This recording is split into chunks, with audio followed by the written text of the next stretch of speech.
I'm Alex Miller. Blast off to the music universe.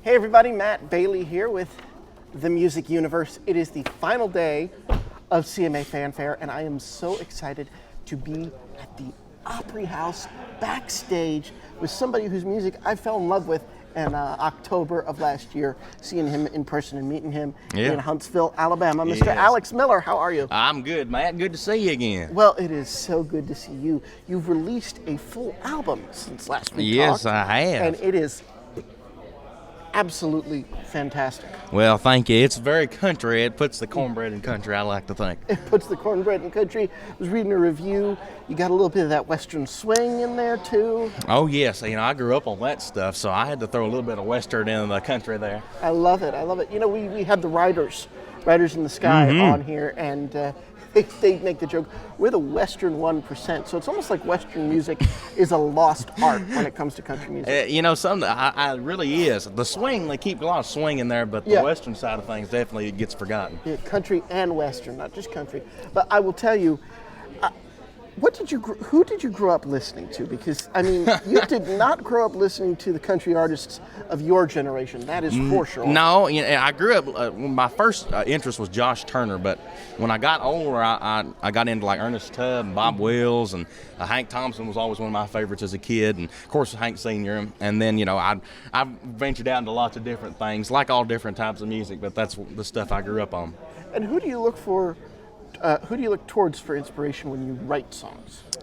I think inspiration from songs just comes whenever you need whatever the song needs. I usually try to come up with something that I know about that comes from daily life. I grew up on the farm, so a lot of farming things, and a lot of breakup stuff too. So I know all about both of them. How do you know? You're what, 19 years old? Yeah, I had a birthday last week. Well, happy belated thank birthday. you. My birthday's next week. Oh, goodness. So you know a lot about breakups and you're only 19. Yeah. Makes me feel like I haven't lived life. So is this your first time performing on the Opry stage? This is my first time performing. Now, this ain't a debut, but I'm still tickled to be here. The Opry is something every artist dreams about, and the fact I'm going to be here is something I've just dreamed of since I was a kid. Yeah, we want to be clear. Sunday Morning Country is not an Opry show. It is a show at the Opry House.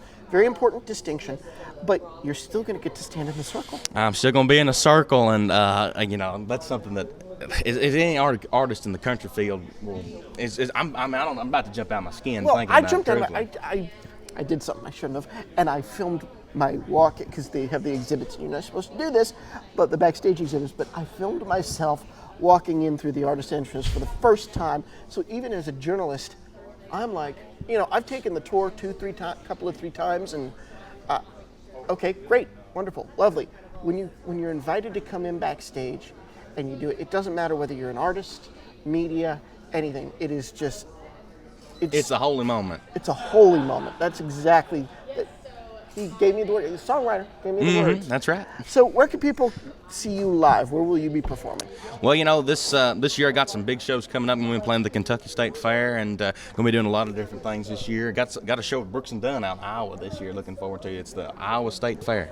So you're opening for the Reboot Tour? Yes, I am, yeah. Have you met them yet? I have not, but I'm looking forward to it. No, they're really nice fellas. I'm going to predict that the minute they meet you and the minute you open your voice and they hear you, they're going to want to collaborate. Well, I would love to do something with Brooks and Dunn, Lord. I don't know what I'd do about that. That'd be awesome. Well, another one of our friends that you collaborate with quite frequently is the wonderful, the talented, the just insanely nice, looks about 20 years younger than she is, Ms. Rhonda Vincent. Oh man, she's the best. I met Rhonda at a show called the Lincoln Jamboree in Hodgenville, Kentucky, and this was whenever I was still doing jamboree shows and things like that, and still go back and visit every now and then. But I met her there, and I told her I was going to be on Idol, and she said, "Oh, that's good. I'll be watching for you." And so whenever I was on Idol, she was giving me support and telling me things, and getting that from an Opry member was just awesome to me because I look up to Rhonda and all that she stands for, and I couldn't find a better friend than Rhonda Vincent, that's for sure. I love her to death, and I feel like I've known her forever,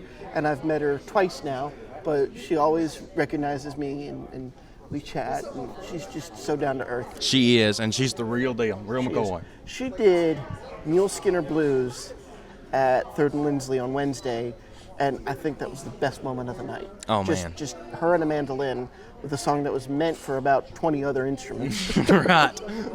So this is so cool. You got a lot of dates coming up. You're so young.